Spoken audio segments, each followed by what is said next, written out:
Hello, welcome to SquishiVision. I have a new microphone. Not entirely sure how well it's gonna come through, how well it's gonna sound. I'm just experimenting with it. I mean, it is a like 120 Fifine microphone, so it's like about 12 times more expensive than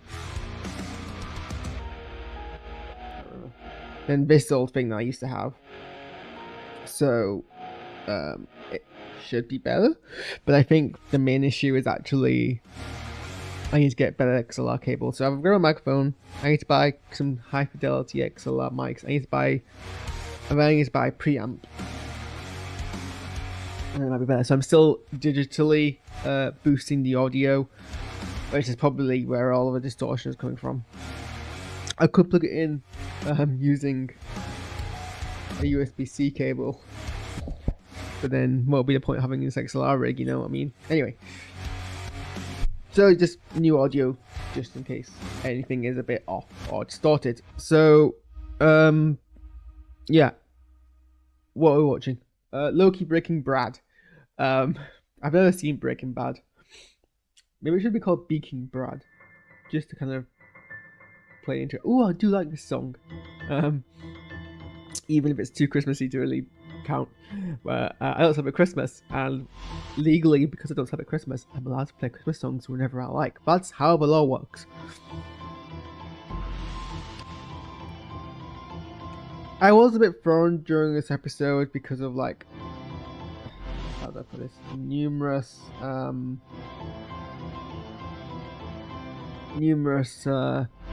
references to characters. I was like, wait, should I know who those are? I mean, I forgot that Dox's character was called Dox. Also, calling her Dox is funny. And what was his name? B5. Brad.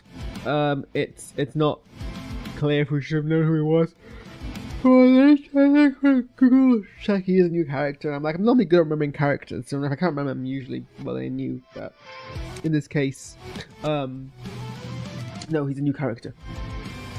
So we made it a bit like, well, why are we choosing him again? What does he know?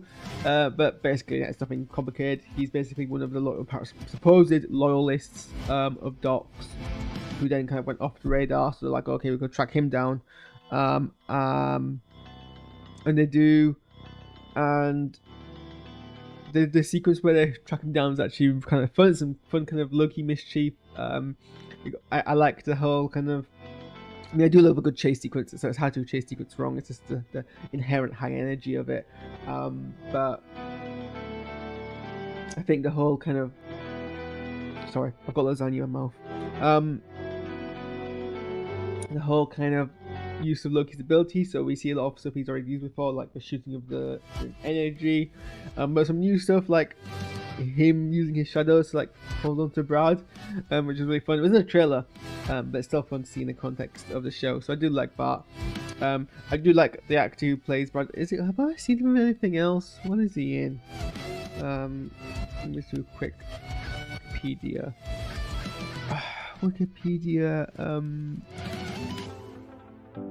Check. Oh, X5, not B5. So this is Rafael Casal. No, I've never seen him before. He did look slightly familiar, but maybe that's just me. He's definitely he was a very fun character. So he gets captured, and they have to have a sequence where they interrogate him. And I don't know, I kind of don't really buy Loki in this scene. I mean, it's the ongoing from this series. Obviously, you'll be aware this isn't the Loki from the Prime Universe, Prime MCU universe, but it is the Loki who we saw up until Avengers. So the Phase 1 Loki. Phase 1 Loki was still a very, very skilled manipulator. Then again, that's with him being one of the most like powerful people in the room. And I think season 1 did a good job of kind of like leveling the playing field by not taking too much of his wind out of his sail, but also taking a lot of his wind out of his sail. I mean, like, well, all these kind of TV agents are actually fairly, competent at what they do. So I can get it not working on Brad. I just think the strategy he used wasn't particularly clever, and like I feel like the writing of the series is like better than that. Like his whole thing was like, oh, Brad insulted him by telling him he was evil and a loser. And in season 1, it was a really good character point where people point out to Loki, your legacy is to lose to help other people be better, and that was like a really like good piece of like kind of armor piercing points. But he basically repeated the thing here, and Loki's like pretending it's getting. I think he's pretending it's getting under his skin. It's not clear if he actually does or not, but he doesn't lose control. I don't think it's basically he should lose control about if he's like progressed as a character. But his retort is basically like, "You're right, I am evil." Ah ha ha ha, and that's like, the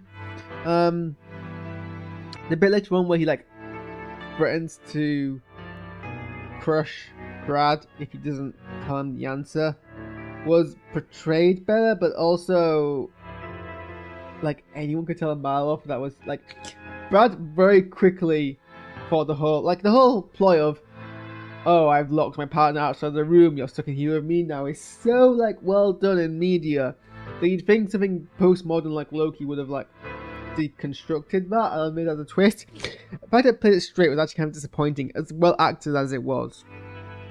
But they came to reveal not actually a lot before they kind of then tell him, "Ha, we got you," and then he kind of complies for some reason, rushes away, and then they go find Sylvia. And for some reason, Loki is like very, very awkward about kind of it all. Like he approaches her, and he's kind of like, "I have no water left." That's not what Loki says. What I'm saying. I've got 2 cups of. I've got 2 cups here, and none of them have any water in them. What was I saying? He's really awkward, and it's like, I guess, but also like just get on with it.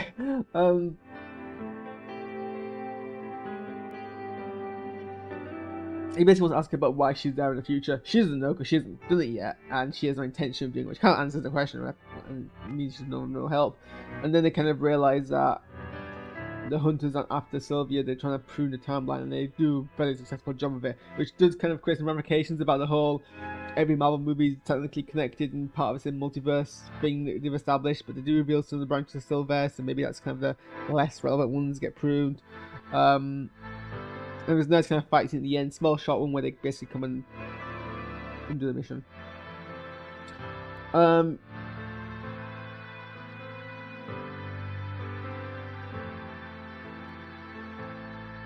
There's another fun part of the episode, which is Obi.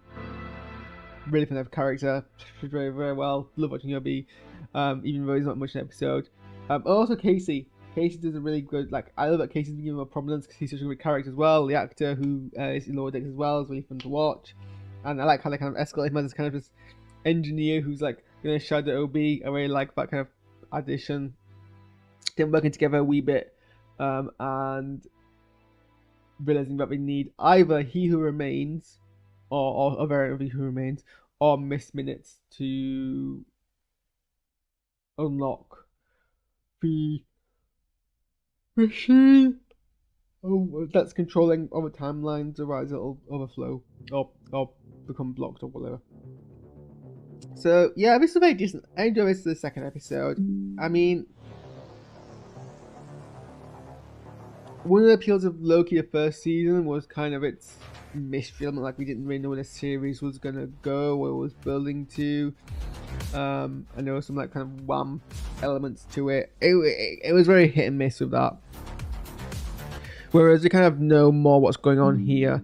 But you know, second episode, I don't really expect too much from. It was entertaining. I like seeing the actors act. They're all doing a good job. I love watching Owen Wilson act as Mobius. He does a really good job. It's not like I'm getting bored at any point. I am kind of engaged. The show looks really, really good. The set design looks really great. The film looks really good. The aesthetic, everything looks great. So yeah. And I guess now we're all kind of hit with the realization. Also, there's a mystery of what Sylvia's kind of aim is now, because she's revealed to want to settle down, but she's still got He Who Remains' amulet. so maybe she's gonna do something with that later on. And yeah.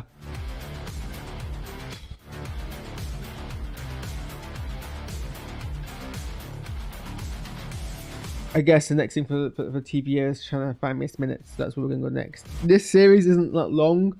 Normally, our last one wasn't 6 episodes, so we're almost about to meet the halfway point, and that's kind of that was one of the escalatory points where all the kind of revelations in the last season. But it is very self-contained in the large scheme of things.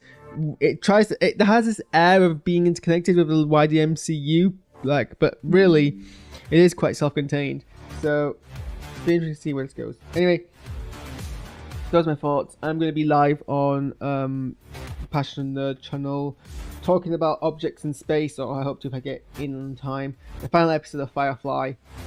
In about, well, we're going to do a live watch in half an hour. Then there's going to be like an hour break. So probably about 2-ish. So, well, you'll see if you go on the channel. You'll see when time is. So, look out for that, and I'll see you guys soon. Goodbye.